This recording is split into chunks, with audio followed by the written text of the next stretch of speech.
Neil Armstrong and Buzz Aldrin never landed on the moon. Nobody's ever landed on the moon. The whole thing has been faked in a television studio. Out of all the conspiracy theories, this is possibly the most cogent, with hard photographic evidence and motives ranging from the nebulous to the persuasive. My guests tonight swear by it. Wool has been pulled over the world's eyes for 30 years, which you'll agree is a tremendous and possibly very sinister amount of wool.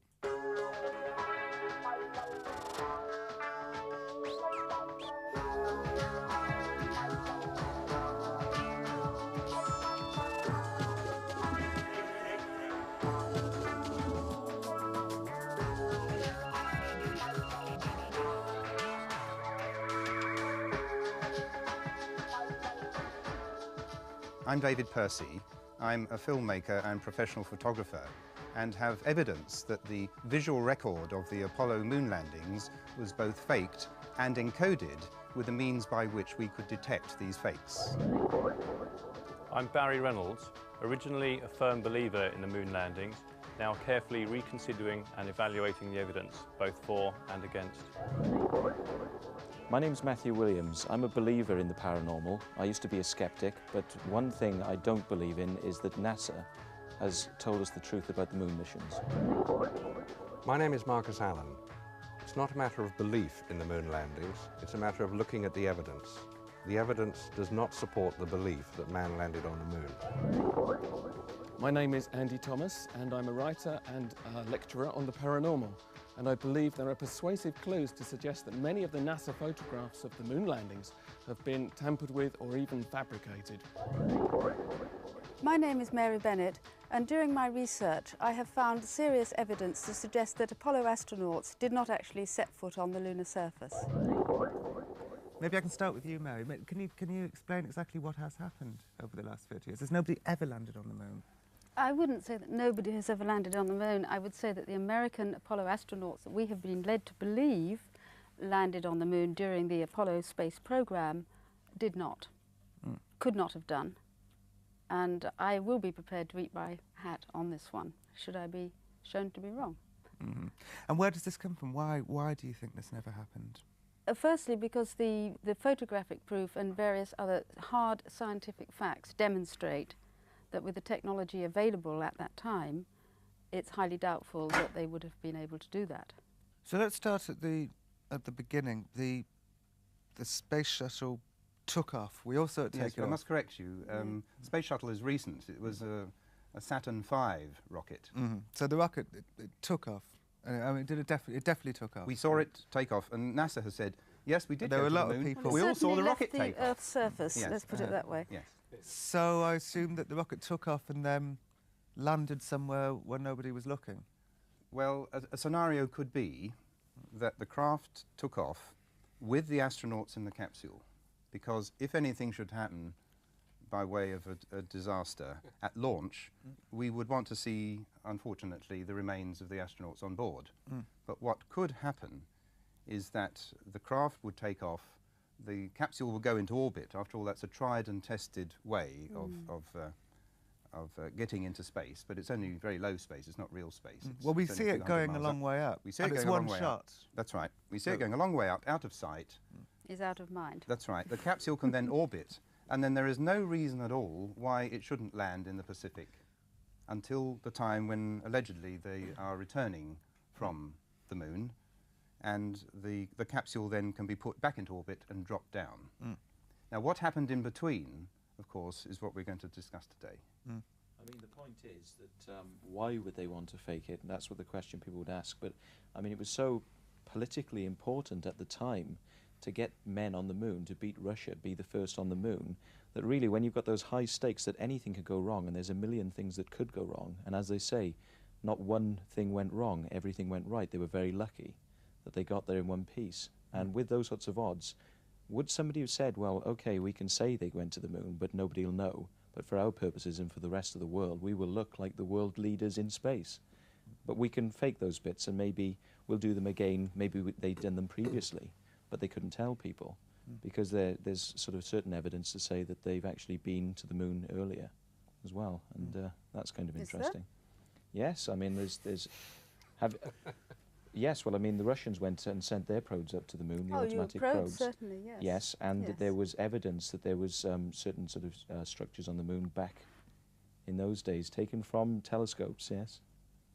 I mean, I've been following this as you've been following this, but I mean, I don't follow the theory that they didn't go to the moon. I actually believe they did go to the moon, but I'm just exploring the possibility that possibly somebody would have said, this is very dangerous, what we ought to do is not quite send them there, bring the people back alive. Not quite sending somebody to the moon and actually getting them on the moon. Once you've got outside the Van Allen belt, it's the same difference. They cannot survive the trip. The radiation yes, you is mean the far too radiation strong. stories, yes. I've So, heard so that, once you're outside there, whether you not quite is the same as being dead. Do we know that that's Yes. true for certain, that you can't survive outside the Van Allen belts without several feet of lead? I mean, is that a proven You can't fact? get several feet of lead off the planet with the rocket technology Shall we that they had in explain the actually what 60s. the Van Allen belt is? Yeah. I assume that's an area somewhere over the ozone layer. Which Yes, it's way beyond the ozone layer. It stretches between about 600 miles and many thousands of miles out into space. When we talk of the space shuttle going into orbit, this is only a few hundred miles up. It's 200 designed between only... 200 and 300 miles up. That's That's correct, it. that's That's it. as far as anybody goes. But the Van Allen belt is the belt that protects us on this planet. Living on this planet is equal to being protected by about 10 meters or over 30 feet of water. That's the protection from radiation that we get walking around on the surface of this planet. Now imagine being in a tin can, going through the radiation belt, which is very, very intense, and beyond the Van Allen belt, there's no protection at all. So we're going virtually naked before creation, beyond a protective belt of our planet, in a tin can and in basically a linen suit with a plastic visor. Which we don't keep down because we want to have a Yes. look out. Now, the scientific measurement of what happens to you beyond the Van Allen belt is very interesting.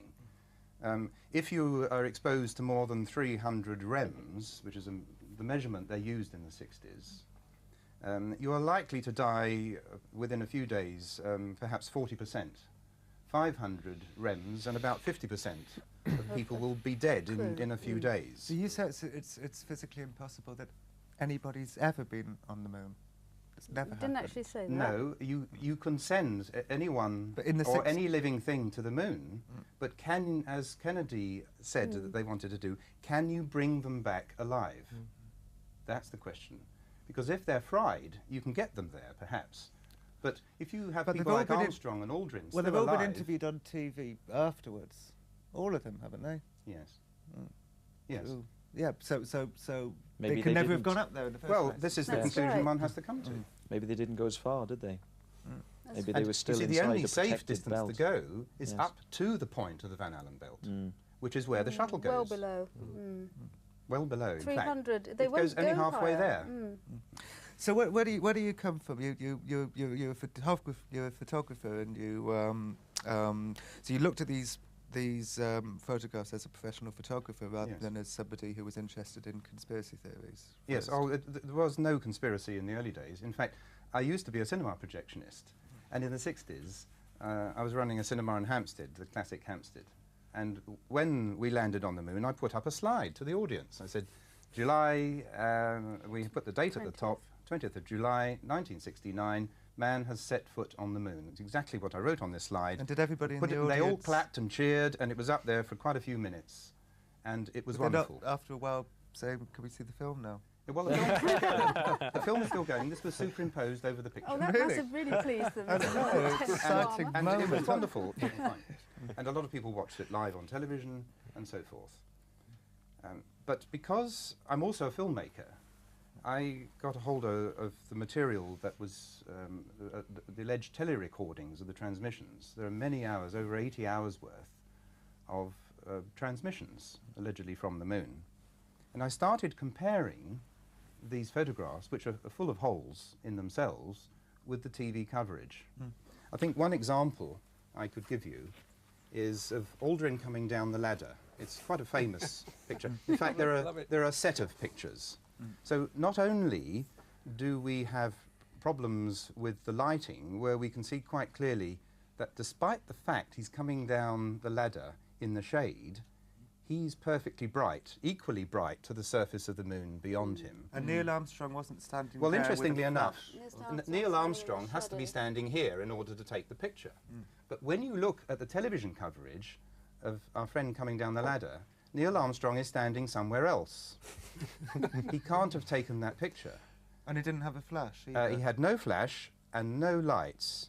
And also, the television coverage, Aldrin's coming down the ladder, and he never ever, unless I miss it, he never ever sticks his leg out like that. He comes down the ladder with 2 feet more or less next to one another at every rung. Okay. Now, the interesting thing is there are a set of pictures. When one looks at the dupe of the roll of film allegedly from Armstrong's camera, you see the hatch close, then you see him emerging, and then you see him partly the way down. Then Armstrong decides to take a picture of the leg of the LEM, and then he decides to take a picture of the engine cowling of the LEM. Then he comes back and continues Aldrin's descent with the camera lined up exactly in the same way as it was for the earlier pictures. And he's still not standing in the right place, and in the television coverage he doesn't move. And we also have to say that that's very talented because he hasn't got a viewfinder. That's a very important point. This camera is a Hasselblad camera, and the back of the camera comes off with a film in it, right?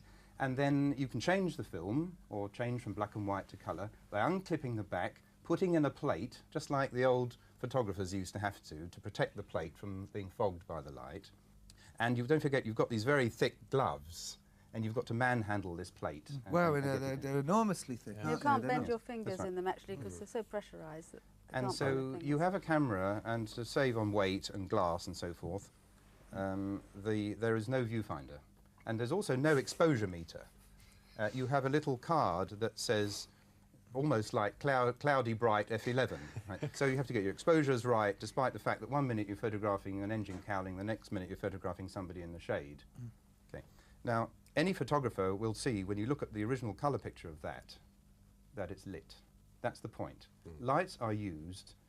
We've even done a blow-up of the sole of the foot, and you can see the direction from which the light is coming.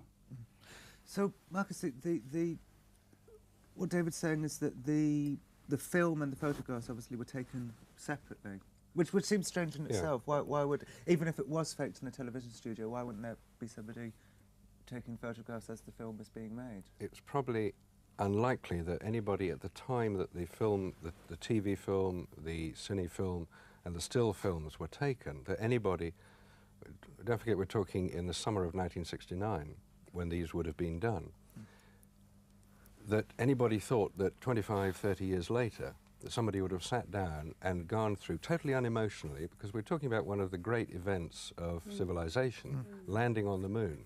I stayed up and watched it. A lot of people watched it. We really felt proud that this had been achieved. And we didn't question it. The evidence was in front of us. There they were, the photographs. We'd heard about the moon rock that was going to be on show in the Science Museum. We'd seen the astronauts come back. We'd seen the president greet them. You don't fake something like that, do you?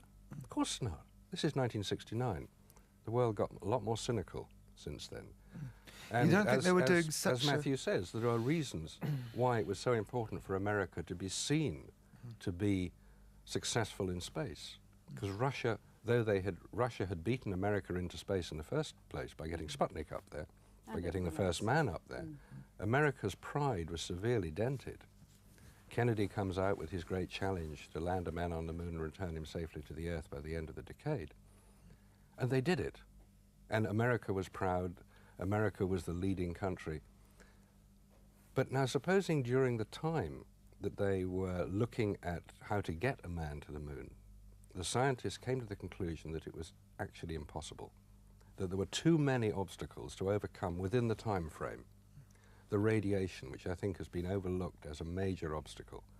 Sure, you can put satellites and craft up there that are not organic. You start putting organic matter, i.e. people, up there, and you've got a completely different ballgame. Yes, you can put man up there, but you've got to have 6 foot of lead shielding, and that wasn't there. So if they then got the idea, well, we're going to have to show that we did it for political reasons, Right, now we've got these big studios, we've got Hollywood, we've got all the special effects.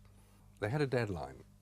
This was the date, the rocket had gone up, they had to get there 3 days later, they had to land, they had to have the television transmissions, then they had to come back 3 days after that. And just the fact of coming back from the moon is a major problem, major technical problem, to get through the little window. It's only 40 miles wide that you have to get your spacecraft to. Right angle. At the right angle. If it's too shallow, it bounces off and you orbit the sun forever. If it's too steep, you burn up. Little cinders picked up out of the Pacific. Not a good idea when the president's waiting. So you've got this whole pressure to produce a convincing scenario. I believed it. At the time, most people believed it. The main point we want to get across is that we feel that this is intentional. We don't think that this is sloppiness. We think that this work was done under the eyes or under the nose of NASA, that they would have seen the pictures. You don't think NASA is going to willingly publish this picture if they know it to be phony or if they know there's something wrong with it. They probably thought, oh, that's a good picture of Aldrin coming down the ladder. They aren't experts. You don't have a dog and bark as well. So if you've got your photographic experts taking the pictures, all that you're going to do is approve it. And one of the photographic experts you're saying was putting in these clues, hoping that somebody like you would... I think a possible scenario is that the team, the photographic team, and the compositors and the printers, they all realised what was going on, and they must have been party, some of them at least. Not everybody needed to know. So deliberate that they'd actually say to the person playing Buzz Aldrin, assuming that that isn't the real Buzz Aldrin. Yes. Good point. I think stick your leg there's out. no way, yes, and make sure that the lighting hitting the boot is directional, and just as with your shoe, there's a tread, and you can see by analysing the tread exactly where the light is positioned. Now, that was thought through. Somebody must have thought that through.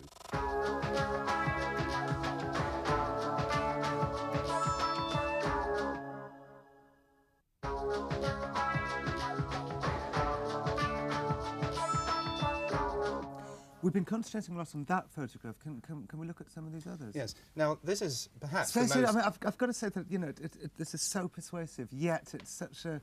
It's difficult to take. Yeah, it's I very think difficult to take, Horrible yet to take. very Yes, persuasive. it's very difficult to I'm take. being Now, torn here. You may want to look at that picture. Now, this is probably the most famous of all of the NASA photographs. Man on the Moon. But now look at it. Firstly, You said if we're we look at looking his down on reflection, you're him. going to see a bunch of guys. Yes, I think we should put to one side what's in his visor, because you could make a 2-hour program purely on that picture in his visor.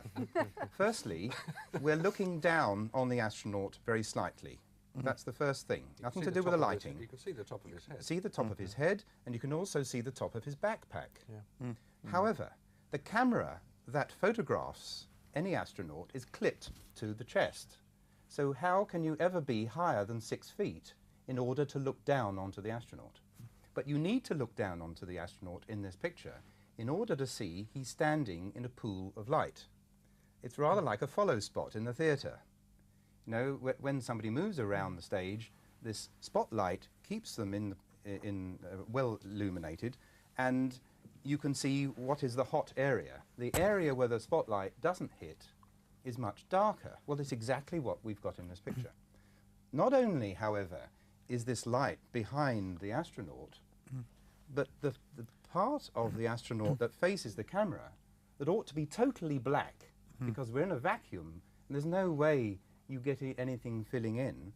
The rocks are totally black, by the way. When we see pictures of rocks in these Apollo pictures, they're so black you can't see where the rock stops and the shadow begins.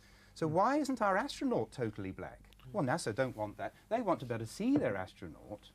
So what one does in a photographic studio, even in this studio one would do it if one was photographing something like a car or a pack shot of a product. You bring in your polystyrene, you bring in your reflector board, or you use another soft light, and you fill in, and you almost fight the light that's lighting from the primary source. And that's exactly what we see in this picture.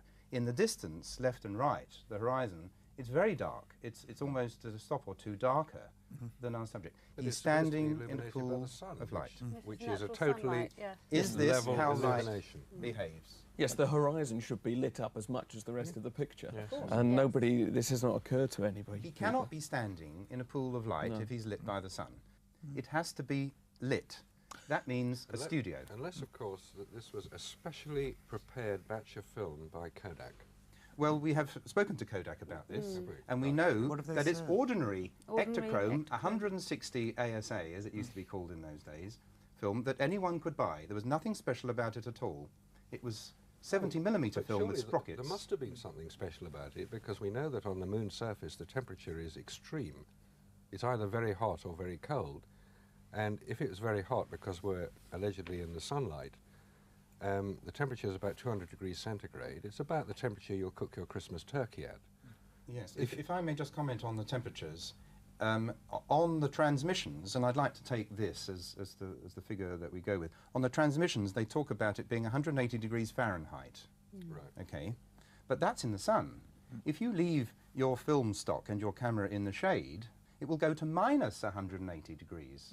Now, you try putting your film stock in the freezer, if it'll go that cold, right, and try to wind it on in your camera, right, then you take it out and then you put it in the oven, right, and then you see how the emulsion gets very soft, and it's also difficult to wind on without damaging the sprocket holes. Yet, if you look at Armstrong's roll of film, the majority of the pictures are all nicely exposed, and there are no problems with torn sprocket holes or the film becoming so brittle that it will break. None of those things have happened. It's not consistent with the pictures having been taken in that environment. And I was Barry, what does NASA feel about these views? Are they honouring your views with an answer? Are they what are they saying? I don't think NASA have commented yet. Quite how much of this information they're aware of, I'm not quite sure, but it would be nice to think that they could come forward and easily put a stop to some of this, because the photographic evidence in particular with these things like the hot spots of light, you can't deny that that is there on the photographs, and it just doesn't add up. And wouldn't it be very easy for somebody from NASA to step forward and say, well, the reason for that is because, and they come up with a simple answer. But with all of these books and articles that have been written, there's not one person has yet come back and been able to say, well, in actual fact, the reason for this is... They just haven't done it. We phoned NASA to ask their opinion on this, and they said that they'd like you and everybody to know that the moon landings did take place. I'm sure they would. We'd sort of guessed that. Pretty much so. It was somebody in public affairs. yes, Aren't they likely to have said anything else? Well, I mean, no. Of course not. No, they wouldn't. They have said couldn't anything. possibly But I come back find- and say, No. oh, we've been spotted at last. Well done, Yes, chaps. sorry, You you're know, right. But these top of the world here. photographs are getting more and more well known now, and your views are getting more and more well known. You'd think that they would have commented or. Slightly differently. It's a sort of no comment, really, isn't it? Andy, you believe that the astronauts did actually go to the moon? I find it very hard to believe that we've never been to the moon, because it's not just the shots taken on the surface. Of course, there's lots of photographs taken in orbit or whatever. Now, I accept they could have been taken by unmanned probes, but what concerns me more is just the photographs. Putting aside everything else, the photographs clearly do not stand up to scrutiny. Now, I think, like Barry was saying, we deserve answers from NASA. Now, if these are just simply us being very, very silly, it would be the simplest thing in the world for NASA to come forward and say to us, well, this is why these pictures look like this, and it's as simple as that. Now, the fact that they've said nothing at all is very strange. But I differ from David here in terms of the whistleblower's theory, which says that there were deliberate anomalies put into the photographs so that 20, 30 years down the line we would discover them and realise it was a hoax. I actually believe it's just as likely to be down to incompetence, because nobody thought that anybody would ever question the photographs that deeply. And human nature being what it is, and who knows, maybe the hoax was conducted in a hurry or whatever, we don't know why they did it. In a hurry, certainly not. Why do you think that? Because the whole of the Apollo program goes back well before 1960s. And the space program, if you like, well before the 60s. So this is not something in a hurry. Now, the decision to do it will have been taken as soon as they knew that radiation is the biggest showstopper of the solar system, of our probably living found by thing, the Russians which as is in well. 1958. They knew that. We've touched on the problems of radiation with the astronauts, but when we put this to a very well-known astronomer who runs a planetarium in England, we discussed what we've been talking about now, and within about 10 minutes he said, "We didn't go, did we?" Because we showed him a picture of the camera, and he said, "What about the X-ray problem?" Now, we all remember in the old days when we had these old-fashioned X-ray machines at airports. You'd say, they don't weren't put your film camera safe. through. And if you were a camera crew and you've been around the world going from country to country with your film rushes, as they're called, putting them through X-ray machine after X-ray machine, you could end up with your film being very badly fogged, which means it's not correctly exposed and will never look right. And now, these photographs are perfect. No fogging. in how any do you photo. take pictures with X-rays all around you with no protection for the camera?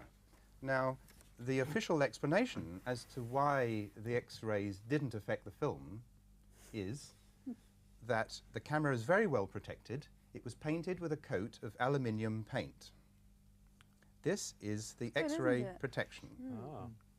And some experts have said, you mentioned, what about asking NASA? But we have asked contractors to NASA. And they said, well, it must have been all right because, look, the pictures are fine. Was it Armstrong's voice that said one small step for man? That's right. Well, But we well- are told it's Armstrong's voice. But do you think it was Armstrong's voice? There's no It reason why it doesn't shouldn't make be. any difference whether it was or not, because he there's doesn't no have to have done reason it on the moon. why it shouldn't. Well, if we found out that it wasn't Armstrong's voice, then, you know, then... Well, then he we're hasn't getting taken somewhere. a sound test on it, but this that doesn't is, matter. again, work that can be done on analysing the sound. Where Yes. were they, do you think, at this point? Where was this television studio? Well, I don't think we should speculate as to where it was. I don't think it matters. It could be in the Nevada desert. It could be what they've been doing in Area 51. You know, if you have got a big moon set somewhere, that would be a reason why you wouldn't want people flying over it. Spot all these That's things right. lying around. Don't forget the Apollo 11 studio was a very small one because they were only on the surface for a few hours, and that could be inside. But once you get to Apollo 17, where there's a vast landscape, this has to be done outside, and you need a black sky, and therefore your exterior set would have to be done at night. One of the James Bond movies, doesn't really matter which one it is, it's a scene. James Bond walks into... Moonraker. It could have been Moonraker, but I don't think it was. James Bond walks into a particular lab. Dr. No. No, it's not Dr. No. No. We'll get it in a Not minute. Dr. No. It'll come. A very good try. really good. It doesn't matter what the movie was, it's a James Bond movie, and people say, what's that scene doing in there? He walks into this lab, and they're going to the moon, and he says, I've come to inspect your radiation shields. Yes, it does.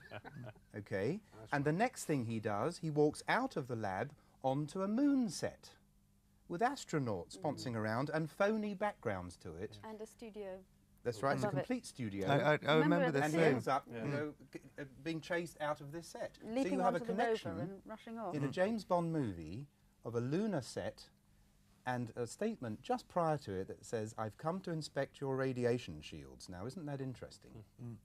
And these movies were made for a purpose, then? Well, certainly all the movies are made for a purpose. One is to entertain, two is to make a lot of money, or possibly the other way around. One is a product of the other. But are they also made for a Yes. slightly more sinister purpose? I don't think James Bond is made for a sinister purpose. I think we have possibly... There is a Zeitgeist in artists that they're going to pick up the general energy of what's going on, and scriptwriters who are very close to the edge of things are going to incorporate into all work, as anybody does, a painter, writer or whatever, they're caring about things. And as you know, in repressive societies, you can get a lot said in fiction or in entertainment that you can't actually say straight out. And just because America is not labelled a communist society does not mean to say either that it's a democracy. But in some cases, you can have a situation where things are done to confuse. And in the same way as you can drop in hints, as in the Bond movie we've just talked about, you've got a situation with Independence Day, which is incidentally about ETs, and I don't think It's a anybody very, very panicked clever film. when that film was released. Well, that's because they weren't pretending it was actually happening. There was a Which lot they of did with the Orson Welles. interesting, confusing Well, the information in interesting, it. one of the interesting things about Independence Day is that they refer to Roswell, which occurred in the middle of 1947, and in the script of that movie, they say that Roswell occurred in the 50s. Now, I don't think this is sloppy researching. I think it's intentional confusing. There's a mixture of what has been reported, various research, and things that are actually incorrect to confuse. So you have an opposite situation. So do you think it is to confuse them, sorry, or do you think it's just to make it more entertaining? If the truth is perhaps a bit boring, then you can spice it up. Why is that truth is not boring to start with, as you well know? And secondly, it's to confuse people like you who don't know the history. Us oldies but goldies remember the first time round, if you like. And we have access to documents which have, as near as we can get to the first time round, but in all the magazines that are coming out now, in all the movies, even in Dark Skies, they then insinuated that the Navy was involved at the Roswell situation. The Navy was nowhere near. It was probably about the only guys who were not in the frame. The Roswell was a crash that occurred and somebody found the wreckage. In the Dark Skies programme, this is done rather like Close Encounters of the Third Kind, with everybody there to welcome makes them. An appointment. And then they shoot them they shoot this ET craft out of the sky with what appears to be a machine gun. Now, are we supposed to believe that ET, with its fantastic scientific advancement, coming to Earth in a UFO, hasn't got any protective shield around it against the machine gun, and the whole thing crashes? Well, of course, it is fiction, but what it's causing people to do... I mean, what the programmes are fiction, but there's bits of truth in there. Well, they're not fiction when they're using fact.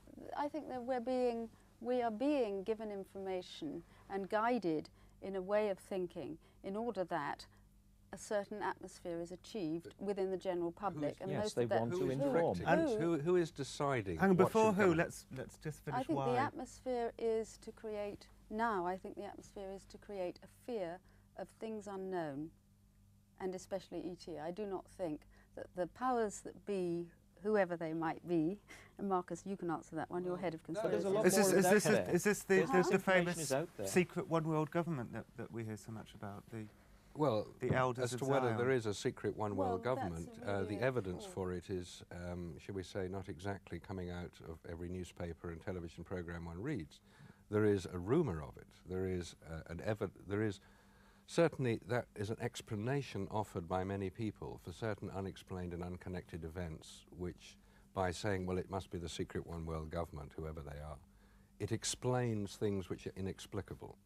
And it is not something which I think should be encouraged, that, you know, with all due respect, Mary, the idea that there is a manipulating force, I think comes out rather... manipulating force, but it comes out very well hidden. in fiction. No, it is not as hidden as you're saying. The manipulating force is that those who wish to maintain their status quo, and we all do this, we all wish to maintain where we're at. Yeah. So to a degree we all do what we need to do in order to make sure we've still got our favourite food on the table and do our favourite things.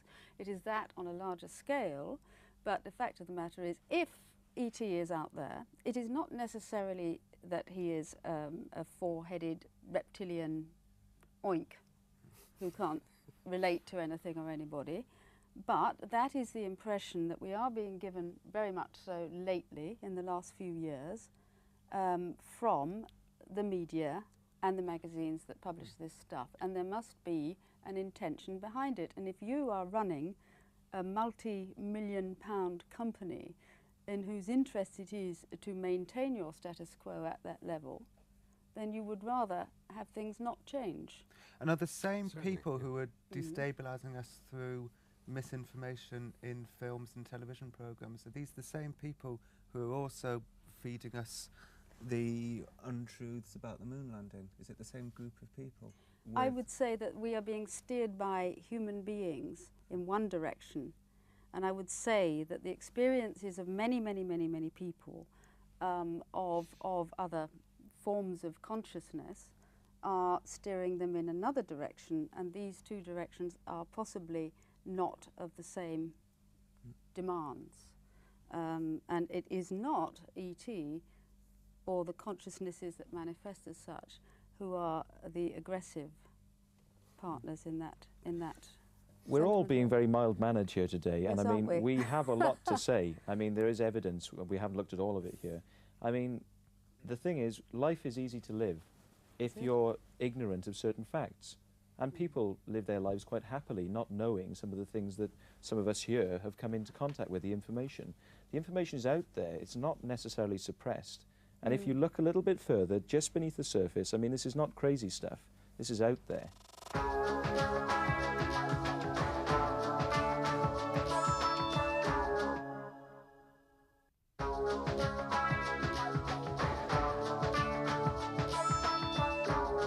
started with these photographs, maybe we can end with them. That picture is interesting for two reasons.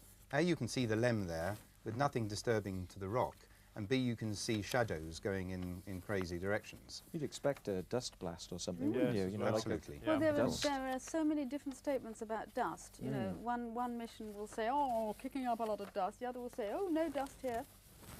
Yes. You know, This is another it's picture of the lem completely module. all over the place. in their Have you comments. never thought about, surely the natural progression of your investigation would be to try and find out the people who took the photographs, where the moon landing was faked, what television studio? Have you never been interested in trying to discover Oh yes, those in fact, things? we've even been to speak to engineers who actually worked on that module. And we've got some very interesting answers, which are going to be in our book. But there is something else that anyone can test, and it's a very interesting thing to do. If anyone has an encyclopedia, like the Grolier Encyclopedia on CD-ROM, you not only see the footage, the alleged footage, of us coming down, landing on the moon, okay, but you hear Armstrong's voice saying that he's giving a countdown as to how things are progressing, mentions the phrase, picking up a little dust, and so forth, and we see the touchdown. Now, as a filmmaker, one has filmed in many places. Helicopters, Boeing 747s, even a guy piloting a bobsleigh on the San Moritz bobsleigh run. You get a lot of And dust. you cannot hear a word they say unless they shout, unless there's stress in the voice, unless there's tension. This capsule was pressurized. They weren't yet wearing their spacesuits, so they were alive, allegedly. So how are they able to say, picking up a little dust, with complete silence in the background? It's, in my view, it's more whistleblowing, because it would be easier to add the rumble. Now, don't forget, he's standing over On top of this engine. this engine that has 10,000 pounds of thrust throbbing away. I mean, if you were to watch a rocket being Sexy. launched at Cape in America or in Russia or anywhere where we launch rockets, you have to stand more than a mile away. This is dangerous and noisy.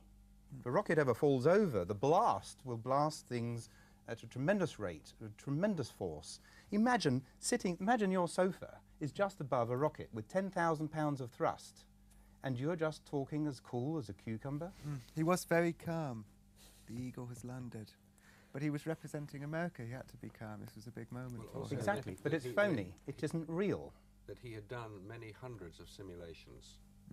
He'd spent many months, all the astronauts, Yes, they spent over a year worked in preparing each mission. simulators, just On as airline simulators. pilots today work in simulators. What do you do if all 4 engines die on you and you've got a thunder, you know? The astronauts trained in simulators. Armstrong was known to be one of the coolest pilots. He was, incidentally, Armstrong was a civilian. No, he was not. military. He was not a civilian. He belongs to Edwards Air Force Base. He was flying X-15s He or whatever it was. he used to fly the X-15s out He of was Edwards Air never a Force Base. civilian. Have any of you ever tried to approach Neil Armstrong to talk to him about this? We know somebody who has. He's a reporter in America, and he once went to see Neil Armstrong. He lives in a farm in the middle of nowhere. Unlike Aldrin, who has been doing the circuit for many years and endeavouring to put a brave front on all this, Armstrong won't talk to anybody.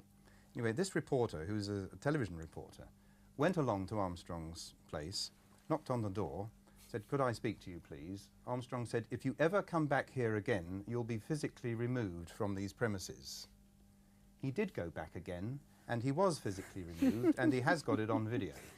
And did Now, he say to is Neil this consistent with a man who went to the moon in peace for all mankind? Yeah. He will not discuss it. He's given his 10 interviews over the last few years that he's obliged to give, and he will not give any more. Why can't he be courteous? Why can't he say, "Look, I've retired, it's all in the books"? Why say to someone, allegedly, that if you return here again, you'll be forcibly removed? Maybe he got sick of it, moon this, moon that. Why would you get sick of something unless you're really sick of it? Well, if it was a very small part of his life, of course. What? It was just It's the Which biggest thing this- that ever happened to Absolutely. him. Well, exactly. Would you not Yeah. think? And Yes, and he's exactly. spending the rest of his And life living in the shadow of it. For one of the researchers, No. a journalist contacted Aldrin quite recently and said, "What about all this stuff that we may not have gone to the moon?" And he came out with a lot of very interesting comments, which don't answer the question at all. He could easily have said, and I think if I had been there, or if anybody else had been there, you would have said, I don't care what you have to say. I stood on the surface of the moon. I was overawed. I couldn't believe the majesty of the stars that were around me. Well, they can't it say was that. so moving. It was the most fantastic thing that ever happened to me. No one can ever take it away from me, and I don't care what anybody ever says. I was on the moon, and it was amazing. None of them have ever spoken in such terms. They all come out with gobbledygook that enables them to perpetuate the myth. None of them are passionate enough. None of them are acting consistently with having been where they allegedly have been. But this does raise an interesting point, though, that we're not just talking about one mission here. No. We're talking about several missions. Now, the one question which bugs me slightly is, if you're going to hoax it, okay, you do it once. Why keep doing it again and again and risk being found out with every mission that you pretend to do? Why not just leave it at one, possibly two, and then say, OK, we've made our point. It looks like we've been to the moon. Let's leave it there. Now, why keep trying to perpetuate going to the moon? Surely that's then risking being found out. If you look at the story of the missions, the way they work out, the events that happen on them, dare I say, script writing into each mission, you'll find that there is a cut-off point for public awareness. Apollo 12, the camera, allegedly, didn't work on the lunar surface, so it was sound only. Now, you're talking about a country that lives through its television, and television at that time was a relatively new toy. So, you know, people would normally have been going, gosh, second mission to the moon. And, you know, human beings, they're more interested in what's going to go wrong than what's going to go right. So if something wonderfully awful is going to happen, then they'll all be glued there. But if it's all boringly all boring, and I'm walking over here, I'm walking over there, they don't take any notice. So We don't pick up on that point that Mary has made, that the report was that the television camera for Apollo 12 failed. But if you look at the footage, frame by frame, which I have the luxury of being able to do with an edit suite, you can find frames where the camera was picked up from being laid on the deck to being put somewhere else, and you can see quite clearly the camera is working. So, if this is correct, if the camera was working, and it was working when they came down the ladder, why didn't someone at Mission Control say, come on guys, put the camera on the legs, we want to see what you're doing? Never, for over half an hour, does anyone tell them to do something about this camera that isn't set up. Then, are we surprised when none of the TV networks in America wants to take Apollo 13? They don't. Of course they don't want to take it, because they were really bored with Apollo 12. It looks too much like script writing. But if Apollo 12 was fake, and the cameras weren't working, why not just fake the pictures like they did the first mission if the camera wasn't working? Why say the camera wasn't working? Why not come up with pictures like they did the first time? Well, they did. They took photographs. Allegedly, they still went. Whatever happened, I mean, there is one possible scenario here that all these Apollo missions are a front for what might have really happened. Yes. The shop window version. Which is what?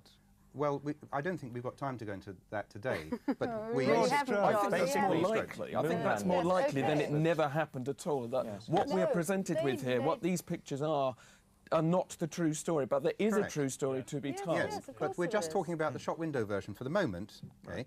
Now, if you want Apollo 13 to happen, in other words, if it's part of the planned scenario, that the things will get grander and grander, but you need Apollo 13 in order to draw people's attention, you then have got to make sure that they're not particularly enamoured with 12.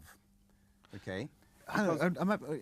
Are you suggesting that the Apollo 13, the mishap was staged? Well, Yes. everything is staged. Yes, definitely. Therefore, Apollo 13 was a script at the beginning, just in the same way as the movie. In fact, the movie that you see is a script. Okay, and that's what happened with Apollo 13, really. Nobody went to the moon and nearly landed and then safely got back through the narrow window that Marcus has described, using this LEM engine. No one did that, in our view. So Apollo 13 was staged for ratings purposes? It was staged in order, yes, for funding. Because NASA is slowly finding its funding is being reduced. They wanted to go further and further and have more missions. This was the answer. If there were planned to be more missions, and if these are pictures that are just literally fronting the situation, they have to carry on doing it. You also have to justify the funding that you have had. Can I ask, was the Challenger explosion staged? The explosion was real, but how it occurred is another matter. Space shuttles do go up. They do orbit the Earth. They're in low orbit, 250, 300 miles up. You There's think no problem You about mean that the at accident, all. don't you? Yeah, what do you think it was deliberately I don't think we should exploded? comment on that now, but I think there's more to it than perhaps we know. One thing that we haven't touched on really is the reasons why you've become so fascinated in this. Not the It's about information. integrity and truth, isn't it? And it's about the future of this planet, because although America has the biggest space agency at one point and Russia have an extremely efficient space agency, you actually have humanity is dependent upon the integrity of those people who are exploring frontiers that most of us, can't go to at the moment. So we are dependent upon them for the quality of information and of learning about our universe. And therefore, if there's something wrong, then everybody deserves to be given the chance to make their own opinion, because we cannot live in fear and doubt and not be able to trust the information that we're given. And why are you the person to filter through this information? I'm not the chosen one to filter through this information. It happens to be that I have fallen upon it through other work and circumstances. Everybody's doing it. We're all doing it. You're doing it by asking the questions. I think But I haven't dedicated my life to it, and I'm you not people going to have. dedicate all my life to this. This is an aspect of bringing forth human beings, all of us, forward. We're doing it for nothing. You know, we're not being paid No, for absolutely. being here But the tonight. point is that We if do it we out of the don't- passion and the belief that we have. I think there is a very important point that we've got to stress, that we live on a very special planet. Life is very special indeed. And I think it's time that we realize that if we wish to travel in space, which I'm sure a lot of people would like us to do, thinking long term, surely we will travel. We can't expect to go without emulating the conditions that we enjoy when we're living on the planet. In other words, our craft that we travel in have got to be more like UFOs, with a very sophisticated technology for propulsion and protection, with shields and radiation protection. The galactic cosmic radiation is lethal. You have to have a craft that can carry the required protection and have the thrusting capabilities. We won't be, in 1,000 years from now, going elsewhere in space in steam-driven rocket ships. We will be going in much more sophisticated craft using different types of technology that work harmoniously, gravity propulsion devices rather than crude rocket ships. And these devices will have to give us the protection. So one thing that we've learnt out of all this is that we're actually trapped on this planet. Forget about going to Mars and coming back alive, because we are going to be in space for a long time. We cannot travel in space out beyond the Van Allen belt without the right craft. This is where the energy must be placed. If NASA want to know what to do next, maybe respectfully we should suggest to them they start looking at advanced technologies with gravity propulsion devices that protect their astronauts. And if your photographs are proved beyond doubt to be true, your research is proved beyond doubt to be true, you're sitting on a gold mine here. Bigger than Why? Watergate. Well, I don't think it's the gold mine. We're not interested in the money. We're interested in the advancement of humankind. We're interested in the progress of us all as the people of this planet. We don't want to be fobbed off with excuses and reasons why or evidence that is cooked. We want to really go to these places. We want to be proud of our achievements, not hide behind fakes. Yeah, exactly. I mean, we've been fed this information, we've believed it. And when you, having spent 25, 30 years believing something, find that what you believed wasn't the truth, you get angry. Yes. First of all, you get angry with yourself for being conned. Nobody likes to be conned. Nobody likes to feel that they've been manipulated. Everybody likes to feel that they're master of their own destiny. You suddenly find that one of the major events of the 20th century or any century is not actually what it would have appeared to have been when we were told about it. So you think, well, if that was wrong, what else is wrong?